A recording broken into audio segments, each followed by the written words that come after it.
우리 내신 대비 오늘 두 번째 수업이잖아요, 그렇죠? 지난주 월요일, 오늘. 이야, 두 번째 수업 만에 숙제가 재밌네요.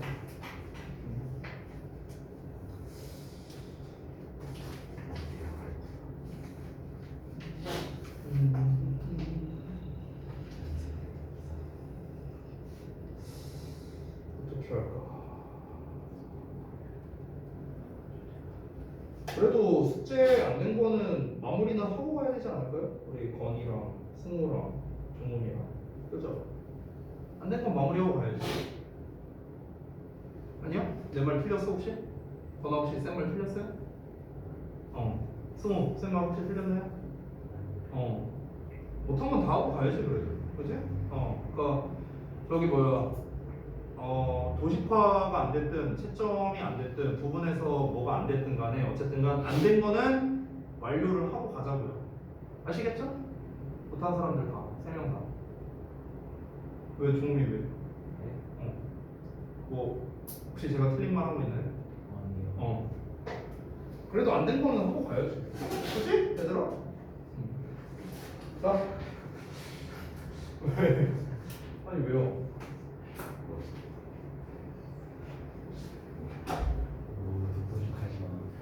뭐 늘상 말하는 거지만 이제는 뭐 의미 없습니다.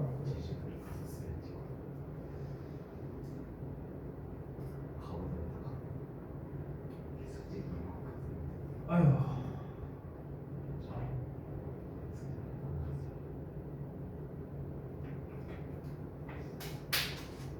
자, 거시기 하네.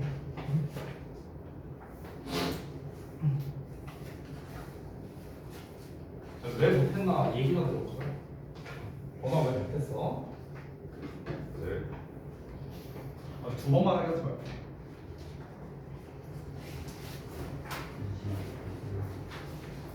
빨리 말해, 수업해야 돼. 시간 벌써 17분이야.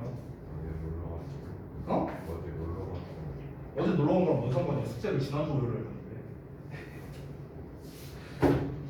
나도 놀러 갔어. 어제.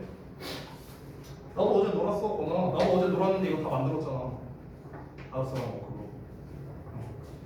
왜 나도 놀러 가면 이제 자료 주지 말까? 대충 할까 나도 이제? 예. 그 논리가 안 맞잖아요. 그지? 우리 저기 종우이는 왜 못했어요? 도시파일까?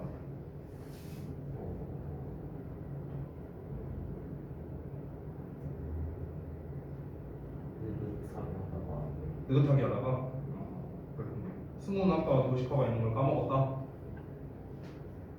맞아? 숙제 확인 제대로 안 했다. 네, 알겠습니다. 더 얘기 안 할게요 이제. 그만 얘기하겠습니다. 자, 수업합시다. 게이트웨이부터 볼게요. 게이트웨이가 이번에 그 학교에서 수업 안 하는 내용이라 했었나? 네. 오케이, 알겠습니다. 근데 그게 잠깐만요. 내가 좀 헷갈려. 그게 막 번호마다 되게 다르더라고 이번에 산발적으로. 그래서 확인 좀 잠깐만 할게요. 제가 써놓은 게 있는데.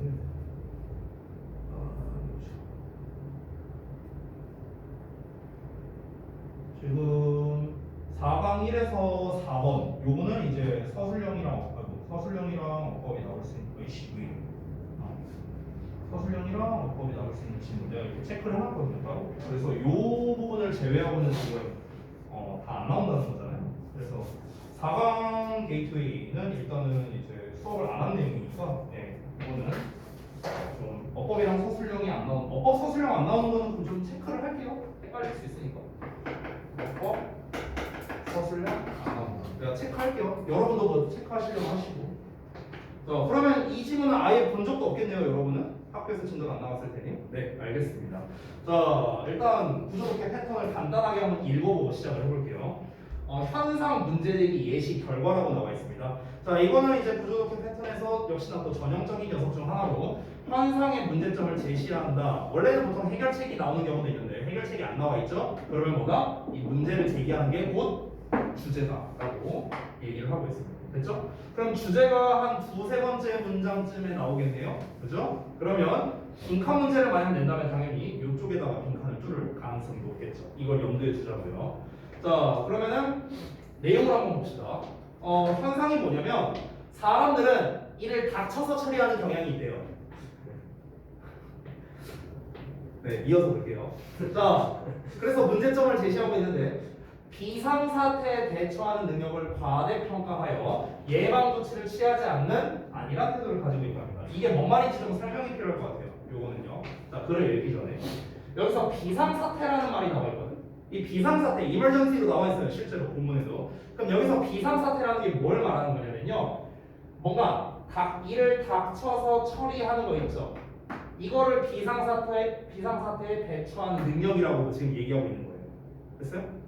왜냐면 자 당장 내일까지 숙제를 해야 돼. 안 하면 로이쌤한테 뒤져. 비상사태죠. 그렇죠? 그럼 어떻게 해야 됩니까? 일을 닥쳐서 처리하는 거잖아. 그래서 내가 숙제를 어떻게든 다 해냈어요. 다 했다고 쳐봐. 그럼 이제 어떻게 나는 생각합니까? 아 역시 나는 이 긴박한 상황에 일 처리를 제대로 하는구나. 비상사태에 대처하는 능력이 나도 뛰어나구나. 이렇게 생각한다고. 됐어? 이걸 과대평가한다고. 그러니까 이제 이 사람들은 어떤 특성을 가지고 있습니까? 미리미리 안 하죠. 그러니까 예방 조치를 취하지 않는다고요. 그 얘기하는 거야 지금. 네. 저 지금 설명하는 거예요. 여러분 오해하지 마세요. 딱히 여러분 저격하는 거 아닙니다. 네. 자 그래서 이제 예시가 나와 있는데 대세를 따르면서 학창 시절을 보낸다라고 나와 있는데 이건 이따 설명할 건데 미리 말하자면요. 예를 들면 이런 거예요. 대표적으로 우리가 어떤 이제 선택 과목을 선택한다고 쳐봐요. 고등학교 1학년 후반부에 우리가 선택을 하죠. 그러면 선택 과목을 하는데 내가 뭘 선택해야 될지 모르겠어. 그래서 이제 친구들한테 가서 야 너 뭐 선택하냐? 아 나 이번에 물리화학 선택하려고. 아 너는 뭐 하냐? 하면서 막 선택 과목 물어봐. 그럼 여기에서 애들이 제일 많이 선택한 과목이 있겠죠. 그거를 나도 그냥 같이 따라서 하는 거야. 그러니까 내가 뭔가 주도적으로 선택을 하는 게 아니라 그냥 이리저리 끌려다닌다. 수동적으로 선택을 한다. 이 얘기하는 거예요. 그거를 대세를 따르면서 학창시절을 보낸다라고 나와 있어요. 즉 주변 환경이나 전통이나 관습 이런 거에 영향을 받는다. 어떤 나의 어떤 주도적인 생각을 가지고 내가 뭔가 선택을 한 게 아니라는 거죠. 그로 인해 어떤 결과가 나오게 되느냐? 스스로가 궁여지책에 만족해야 한다는 것을 발견하게 된답니다. 여기서 궁여지책이 뭔지 또 모르는 사람들이 있을까봐 이따가 설명해 줄게요. 자 그러면 여러분이 이제 잘 봐야 되는 게 이 주제문과 예시 간의 이제 관련성이 뭐냐 이거를 또 같이 따져봐야 되거든. 그래서 내용을 일단 보면서 보겠습니다. 가볼게요. We say to ourselves, 우리가 우리 자신에게 말한답니다. 뭐라고? 뒷내용으로. There's plenty of time. 시간 많이 있네. I'll manage somehow or other. 나는 어떻게 해서든 처리할 거야. When the time comes for action.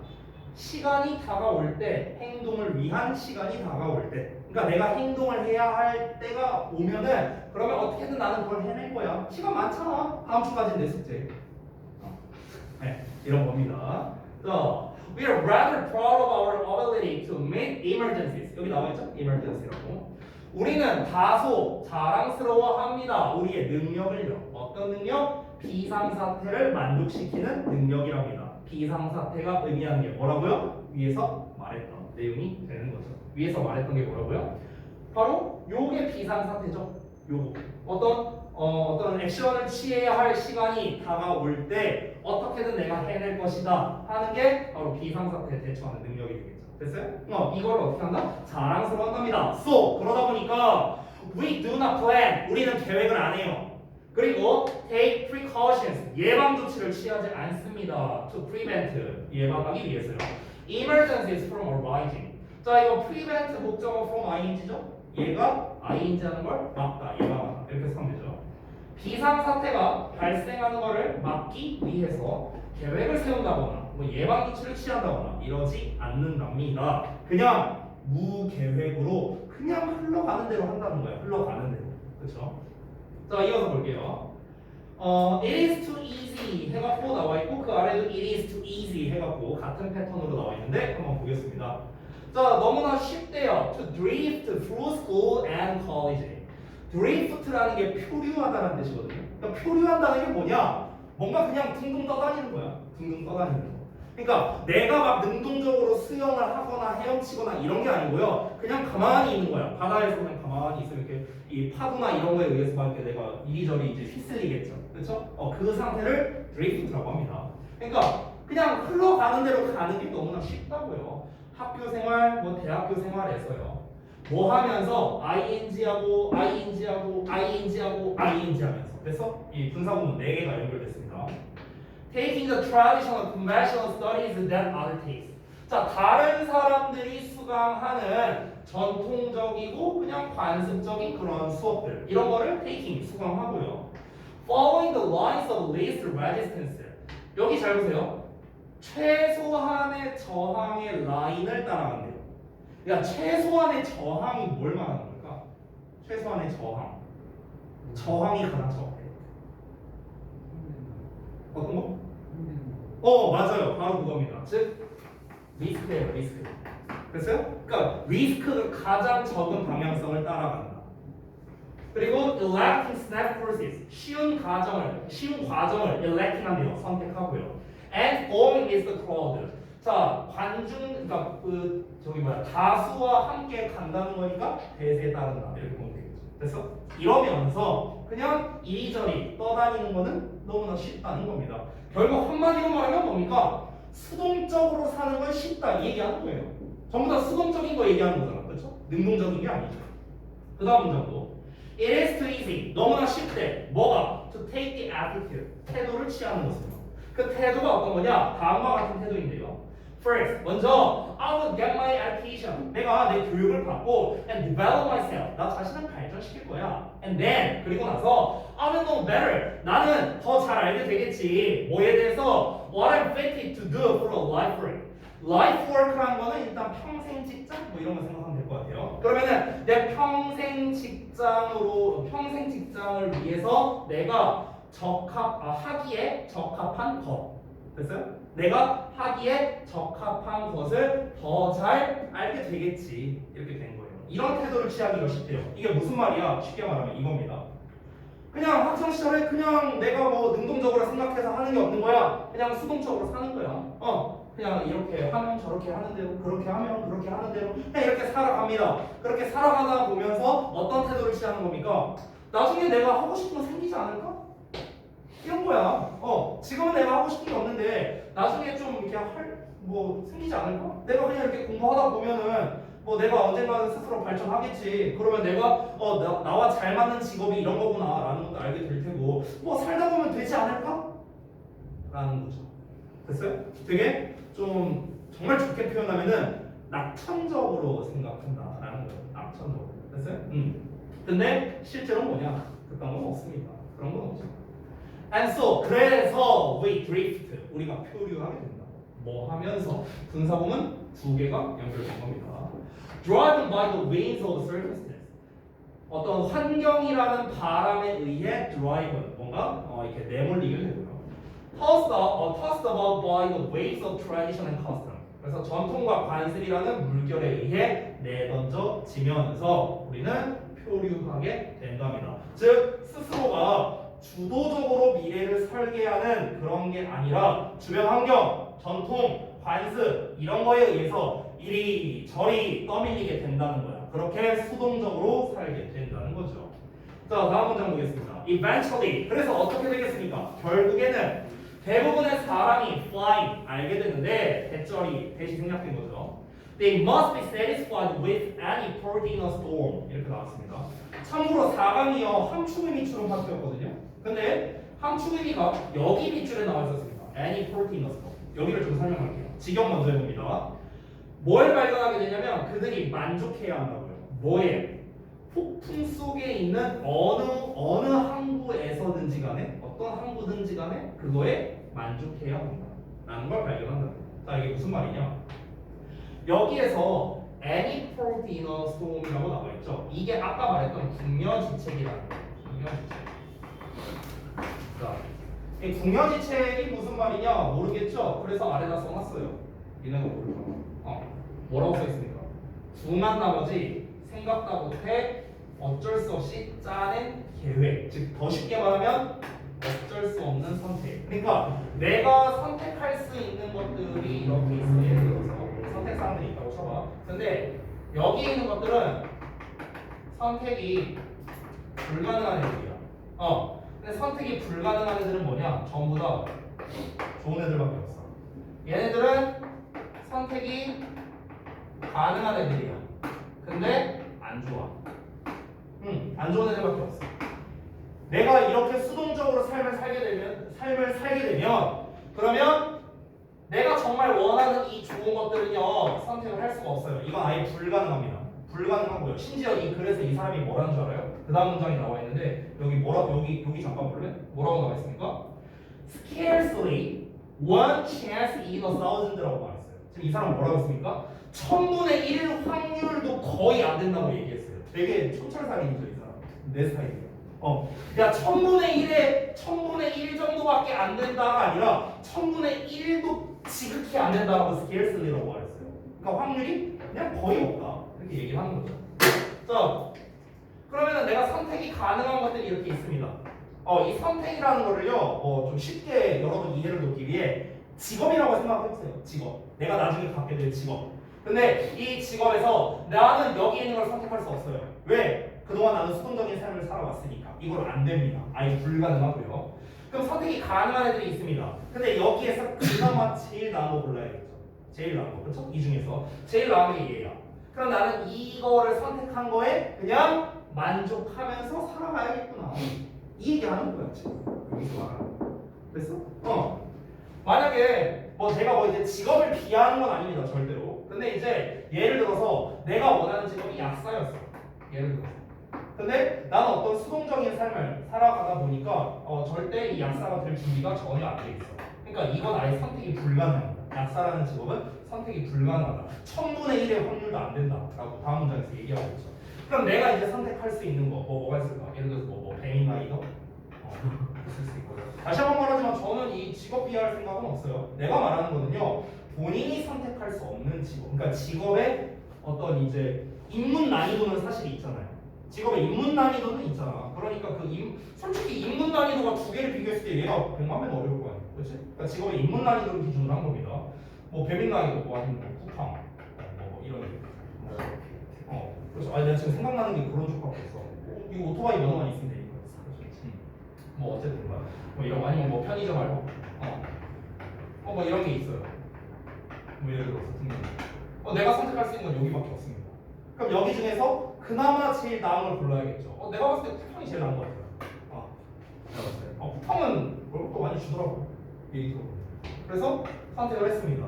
그럼 나는 이제 어떻게 하는 겁니까? 이 선택에 만족하면서 살아가야겠구나. 왜? 이건 못하니까. 됐어요? 이 현실에 만족해야 한다는 걸 알게 된다는 거죠. 네? 이해되시죠? 저희 글 쓴 사람 너무 좋아요. 너무 좋아.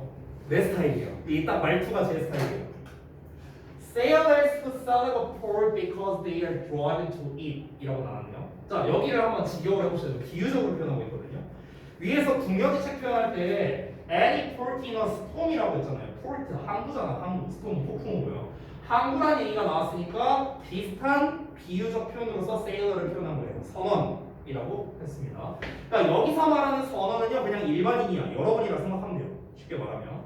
어떤 사람인데 선원인데 포트를 선택한대요. 포트를 항구를 선택한대. 뭐 때문에? 그들이 즉 선원들이 그것에 내몰리기 때문에. 여기서 말하는 그것은 포트 항구예요. 됐어요? 즉 내가 항구에 내몰리기 때문에. 그러니까 여기 중에 하나를 말하는 거야. 여기 중에 하나를 선택할 수밖에 없는 그런 선원은요 가지게 됩니다. scarcely 거의 가질 수 없습니다. one chance in a thousand 1000분의 1의 가능성도 거의 가질 수 없습니다. 어떤 가능성이냐? of dropping anchor in the right one. 자, 올바른 하나에다가 닻을 내릴 만한 그럴 기회가 없을 거예요. 올바른 하나, 여기서 하나라는 건 항구 말하는 거예요. 그럼 올바른 항구라는 건 뭐겠습니까? 내가 원하는 직업.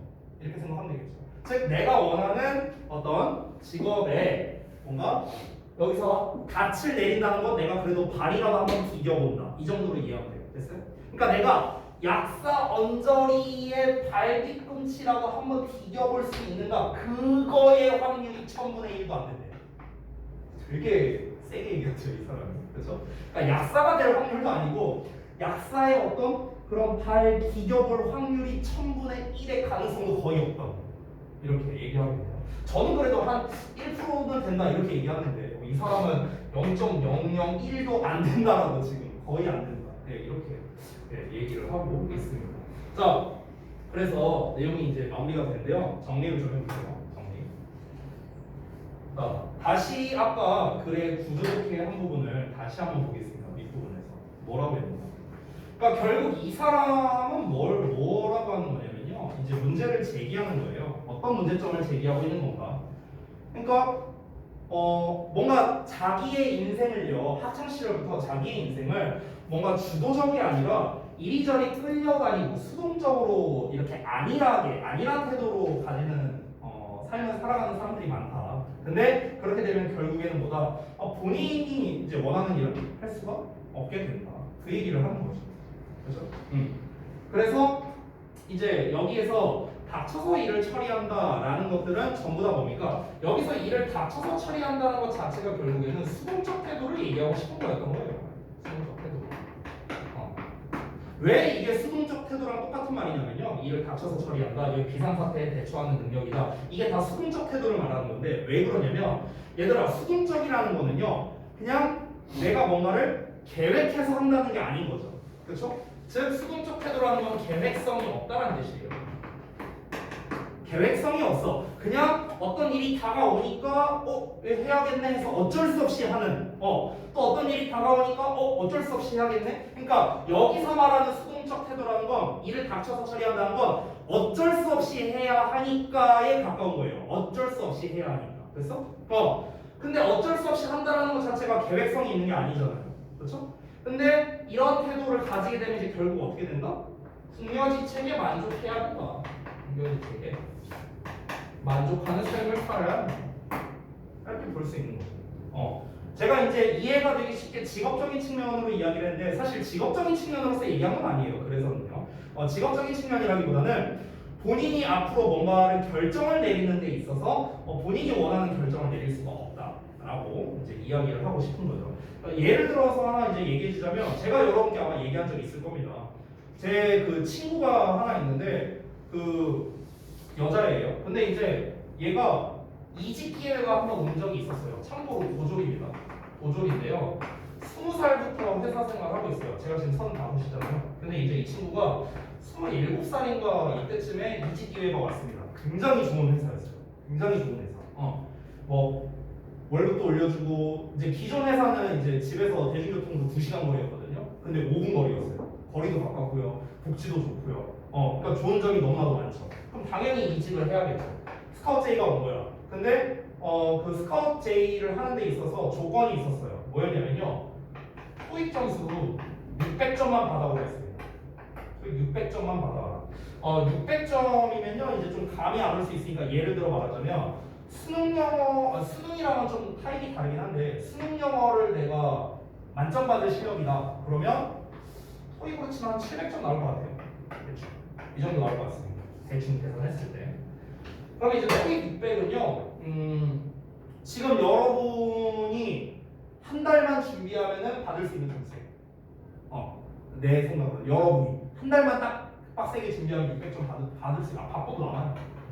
껌이에요. 토익 600은 진짜 껌이에요. 껌. 그래서 받을 수 있는 점수인데 문제는 뭐냐? 고등학교 때 공부를 안 했어요. 이 친구는 아예 안 했습니다. 그러니까 본인이 나중에 나는 이런 일을 해야지 이렇게 살아야겠다라고 생각해 본 적이 이 친구는 없어요. 그러다 보니까 그냥 고등학교 졸업하고 그냥 바로 이제 일반적인 뭐 사무 회사 이제 취직해서 월급 110만 원씩 받으면서 그냥 이렇게 일하다가 월급 조금씩 이제 오른 거죠. 막 몇만 원씩 많이 올라가요. 그러면서 이제 굉장히 좋은 기회가 왔는데 문제가 뭐냐? 이 토익 600점을 받아야 되는 게 3달 내로였거든요. 3달 내로. 그러면 사실 충분히 할 수 있어요. 근데 문제가 뭐냐? 이 친구가 품사도 몰라요. 품사도 몰라. 명사동사도 몰라요. 이 친구는. 그래서 이 친구가 나한테 그때 과외를 해달라고 한번 얘기한 적이 있었어요. 그래서 내가 과외도 해줬어요. 공짜로. 친구니까. 그래서 그 노량진에 그 스터디 카페가 되게 많거든요. 그래서 맨날 이제 주말마다 노량진에서 만나갖고 이제 거기서 내가 이제 영어 과외를 이제 해줬는데 과외를 해주면서 이제 자기가 공부를 따로 한다고 이제 지 옆에다 핸드폰 두고 지 걸로 이제 녹음을 했어요. 녹음을 하면서 이제 지가 이제 집에 가서 혼자 들으면서 이제 공부하겠다 이렇게 이제 했거든요. 근데 안 되죠. 미안하지만 안 되고 안 되는 거죠. 400점도 안 나왔어요. 안 나왔어. 왜? 아니 동사명사도 모르는데 3달간은 어떻게 600점을 받아요? 물론 할 수는 있겠죠. 이제 노력 여하에 따라서 할 수는 있겠는데 이 친구는 그 정도까지 노력하지는 않았습니다.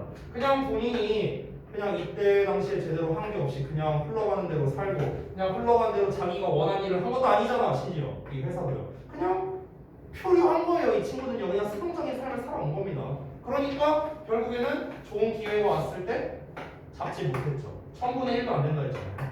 이 친구는 그 정도까지도 아니었어요. 그래도 충분한 가능성이 있었습니다. 근데 이 기회를 잡지 못했죠. 그래서 지금 어떻게 살고 있냐고요? 그 회사에서 계속 다니고 있어요. 15년째. 계속 다니고 있어요. 똑같은 회사. 한 곳에서 15년 다니고 있으니까 엄청 대단해 보이죠? 월급 100만 원도 안 올랐을 거예요. 15년이나 이래요. 네. 그렇게 살고 있습니다. 지금 현재. 그때 여기 이직 실패하고 그 나랑 이제 술집에서 만나고 내 앞에서 진짜 펑펑 울었어요. 엄청 울었어요. 자기가 고등학교 때는 영어 공부 좀 할 걸 그랬다 이러면서 막 엄청 내가 고등학교 시절부터 알던 친구거든요. 엄청 울더라고요. 이제 위로를 해줬죠. 저는 위로를 해줬지만 속으로는 생각했어요. 그렇게 누가 공부 안 하래? 누가 하지 말라고 한 거 아니잖아요. 본인이 선택해서 안 한 거잖아. 본인이 그때 놀 거 다 놀아놓고 이제 와서 공부 좀 말고 후회봤자 뭐합니까? 이미 다 지났는데 의미 없죠. 네. 그러니까 지금 딱 그거예요. 지금 이 사람이 말하는 것도 똑같습니다, 여러분. 동료지책에 만족하지 않으려면요 열심히들 하세요. 자, 다음 거 봅시다. 이 글쓰기 내 스타일이다. 자, 엑서사이즈 1번 보겠습니다. 이 글 쓰는 스타일이 너무 마음에 들었어요. 네. 제가 하고 싶은 말을 다 그대로 옮겨 적어 놓은 것 같아요. 네. 자, 엑서사이즈 1번 볼 건데 이거는 뭐 진도 다 나간 내용이죠? 자, 바로 보겠습니다. 다국적 기업이 세계적인 기업이 되어가고 있다. 이런 내용이 초반에 나와 있고요. 이어서 설명 나옵니다. 자, 회사 본부의 위치는 기업인이나 해당 기업의 국적이 아닌 과세 제도에 의해서 결정이 된다. 뭐 이런 내용이 나와 있어요. 이거는 중간 내용을 좀 읽어야 이해가 되실 거고요. 마지막 세 번째, 기업의 결정권에 있어서 국적은 의미가 없다. 사실 이게 제일 중요합니다. 이게 제일 중요해요. 그러니까 여기서 결정권이라고 말했는데 그냥 더 쉽게 말하면 기업의 운영 방향성이라고 생각하면 돼요. 그러니까 기업의 운영에 있어서 CEO의 국적은 의미가 없다고요. 됐어요? 경영진의 국적은 의미가 없다. 뭐 이런 얘기를 하는 겁니다. 자, 일단 내용 한번 읽어볼게요. 같이. What we used to call multinational firms. 자, 우리가 다국적 기업이라고 부르곤 했던 것은요. 라고 나오거든요. 이거 스위치 좀 조심해야 돼. 왓절이 주어잖아. 근데 복수형으로 나와 있어요. 동사가. 이거 좀 조심해야겠죠. 선생님, 왓절이 주어인데 왜 복수형으로 썼나요? 뒤에 나와 있는 부호가 복수형이었어요. 됐어? 펌즈 오히려 펌즈. 됐어? 그래서 복수형으로 쓴 거야. 자, 미리 말하면 그 아래 나와 있는 왓절은요 또 단수 취급돼 있다. 여기 보여? What passes for national identification? 왓절 나오지 또. 근데 여기는 depends 단수형으로 나와 있죠. 됐어요? 이런 거 조심하라고 수임씨. 다시 할게. 우리가 다국적 기업이라고 부르곤 했던 것들이야. 그래서 해석할게. 것들은 are increasingly becoming 점차 되어가고 있습니다. 세계적인 기업들이 되어가고 있답니다. 자, 이어서 among firms 기업들 사이에서 what passes for national identification 국적의 확인으로 통하는 것은 depends upon 뭐에 달려있냐 history 역사와 and where their corporate headquarters happen to be located. happen to 동사원형 하면 우연히 하나죠. 즉 그들의 회사의 본부가 즉 본사 말하는 거예요. 본사가 우연히 어디에 위치되어 있는지 이거에 따라 다르답니다. 자, 잠깐 내용 좀 정리해 볼게요. 시간 더 있고. 자, 다시 한번 보다. 다국적 기업이 세계적 기업이 되고 있대요. 다국적 기업. 세계적 기업이 되고 있다. 우리나라로 따지면 삼성이겠죠, 그렇죠? 그러니까 뭐 예를 들면 이런 거예요. 삼성 이제 본사는 이제 우리나라에 있겠지만 다른 이제 뭐 미국 지사라든가 어디 뭐 영국 지사라든가 이런 식으로 이제 각 나라마다 이제 지사가 있을 거고 그 지사장이 또 따로 있을 거 아니에요. 그렇죠? 그러니까 사실상 다국적 기업이라고 볼 수 있는 거겠죠. 왜냐면은 영국 지사에서는 영국 사람이 그 지사장 역할을 할 수도 있는 거고 미국 지사는 미국 사람이 지사장 역할을 할 수도 있잖아요. 그렇죠? 그러니까 다국적 기업이라고 볼 수 있겠죠. 다국적 기업이어야만 세계적 기업이 되겠죠. 뭐 예를 들어 뭐 SK텔레콤이다. 우리나라 SK텔레콤 페이퍼 때문에 유명하니까 빼고요. 자 LG다 예를 들어서. 그러면은 만약에 LG텔레콤 같은 경우는 사실 그 통신사 기준으로 봤을 때는 사실 세계적 기업이라고 하기는 어렵겠죠. 왜냐면 우리나라에서 왔으니까요. 그렇죠? 사실상. 근데 이제 이거는 그래서 사실 다국적 기업이라고 할 수는 없겠죠. 우리나라에서만 이제 돌아가는 그런 시스템이니까. 반대로 이제 그 일본에 있는 소프트뱅크도 마찬가지죠. 소프트뱅크 같은 경우도 다국적 기업이라고 하기는 좀 어렵겠죠. 왜냐하면 일본에 있는 통신사 기업이니까. 그렇죠? 여러분한테도 되게 생소한 기업이고요. 자, 어쨌든간 다국적 기업이 세계적 기업이 되는데 최소 조건이다. 근데 여기에서 국적 확인이라는 내용이 나와요. 그러면은 국적 확인으로 통하는 것은 즉 국적을 여기서 말하는 국적 확인이라는 것은요 기업의 국적 확인을 이야기하는 거야. 기업의 국적 확인. 기업의 국적을 확인하는 방법에 대해서 얘기하는 거예요. 그러니까 확인하는 기준이 뭐냐? 그러니까 기업의 국적 기준이라고 할게요. 기업의 국적 기준이 무엇이냐? 첫 번째는 기업의 역사에 따라 다르고요. 두 번째는 그 기업의 본사 위치에 따라 다르다. 이렇게 얘기하고 있습니다. 그래서 지금 두 번째 문장부터 본격적으로 기업의 국적에 대한 이야기를 이야기하고 있죠. 그렇죠? 자, 근데 다음 내용 보겠습니다. But the latter. 자, latter는 후자죠. 후자는 뒤에 말한 거니까 기업의 본사 위치를 기준으로 말하고 있는 겁니다. 자, 기업의 본사 위치를 기준으로 국적을 확인하는 것은요 is increasingly becoming a matter. 문제가 점차적으로 되고 있는데 어떤 문제냐? They determine more by local taxation than by economic functionality. 이렇게 나오네요. 즉 현지의 과세 제도에 의해 더 많이 결정되는 문제랍니다. 뭐보다는요 경제적인 기능성이라기보다. 자, 이게 뭔 말인지 좀 설명이 필요할 것 같네요. 자, 설명 좀 해볼게요. 첫 문장은 뭐 사실 별로 중요한 건 없고요. 그러니까 이 얘기를 왜 한 거냐면요. 기업이라는 게 어떤 이제 여러 나라에 있을 거 아니에요. 삼성 같은 이제 대기업은요. 그러면은 이 삼성이라는 이제 이 기업이 우리나라에도 있고 미국에도 있고 영국에도 있다고 쳐볼게요. 그러면 삼성은 어느 나라로 있어요? 라고 딱 물어보죠.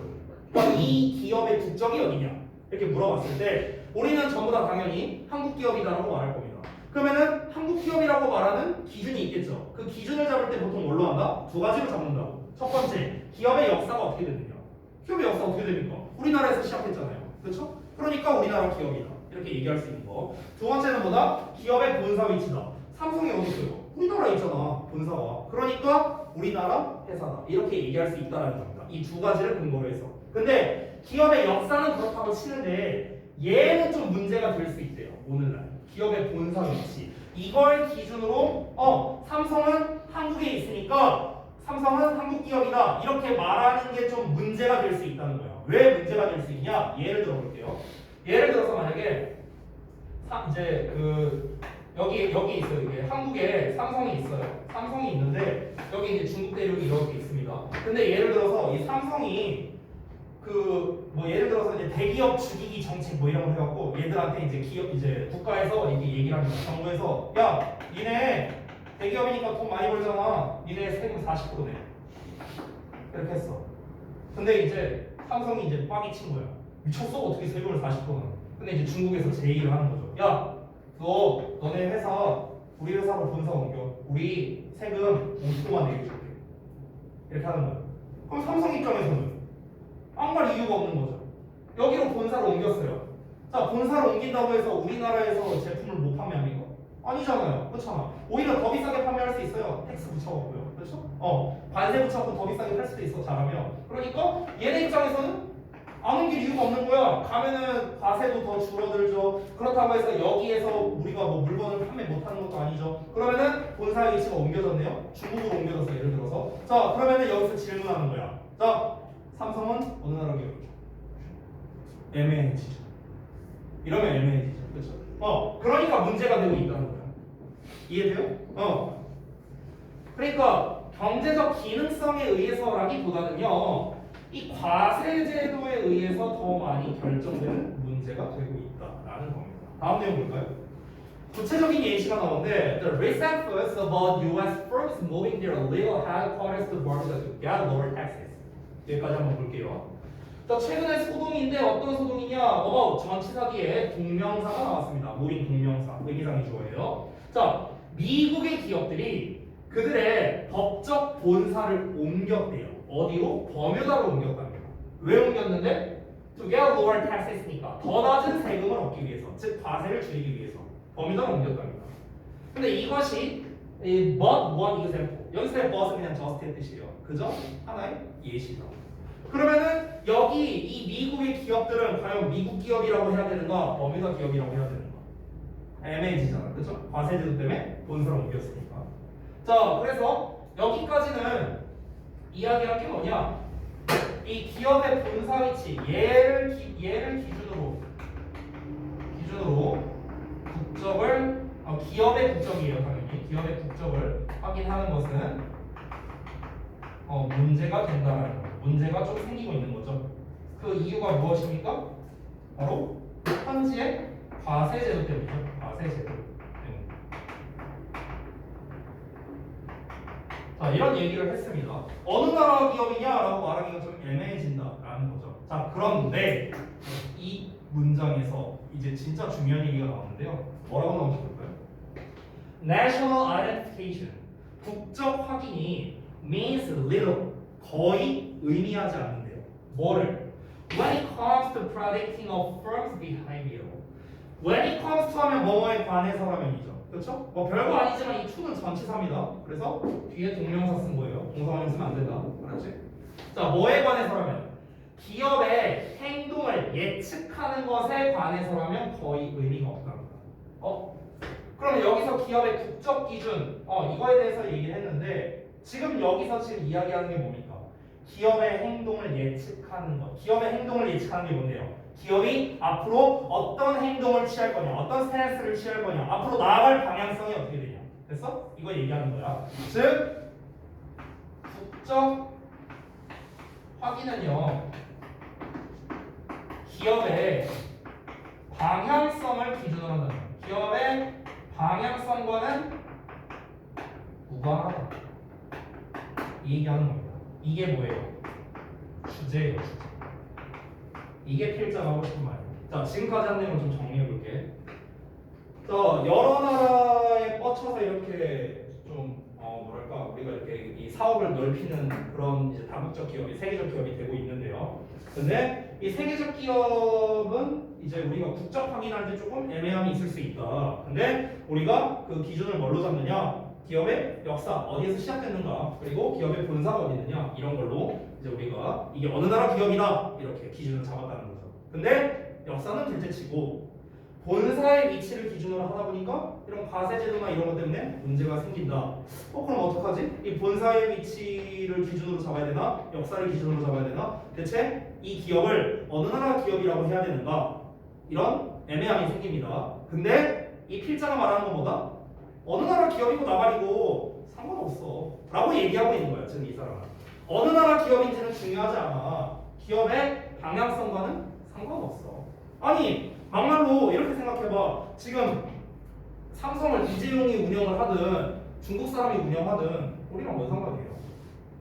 우리랑 뭔 상관이야? 우리랑 지금 실생활에서의 우리랑 뭔 상관이야? 그 기업을 운영하는 데에 있어서는 그 사람이 뭐 중국인이 와갖고 기업을 만약 잘 운영한다? 상관없어요. 우리랑 갤럭시를 더 싸게 판대 그럼 우리한테 더 좋은 거 아니에요? 오히려.